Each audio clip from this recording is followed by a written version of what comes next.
გამარჯობათ მეგობრებო, რა არის ქვეცნობიერი?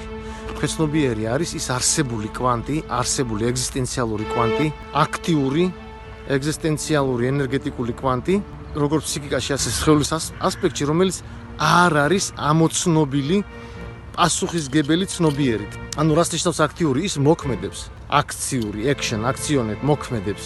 და ის თუ მოქმედებს და ის არის ქვეცნობიერი, გამოდის რომ ის მოქმედებს ან ჩვენ საწინააღმდეგოდ, ან ჩვენ სასარგებლოდ. ანუ რას ნიშნავს სხეულის ასპექტში, სომატიკურ ასპექტში? ჩვენი სხეული, ჩვენი სომა, ეგრეთ წოდებული სხეული იმართება, კონტროლდება მთელი პროცესები, როგორ მუშაობს გული, როგორ მუშაობს ფილტვი, როგორ მუშაობს სისხლძარღვები და ასე შემდეგ, ასე შემდეგ. ამას ყველაფერს აქვს თავისი პროგრამა, რომელიც იმართება ჩვენი ქვეცნობიერით.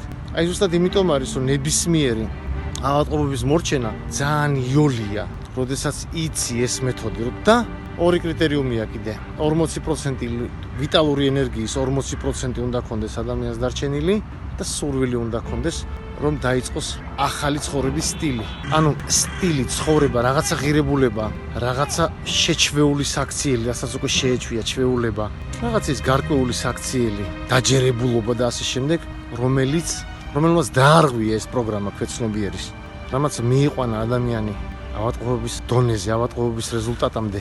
სამწუხაროდ კაცობრიობის უმეტესობა ხდება ფიქსირებული, ეკარგება ეს ღია გარემო, რასაც ქვია კრეატიულობა. აი პატარა ბავშვები არასდროს არ მეორდებიან პატარა ბავშვები, 3-4 წლის ბავშვი სანამ არ არის ის, ესე ვთქვათ, შეზღუდული თავისი სტერეოტიპებით, სოციალური სტერეოტიპებით, ის ცხოვრებასთან პირდაპირ კონტაქტშია.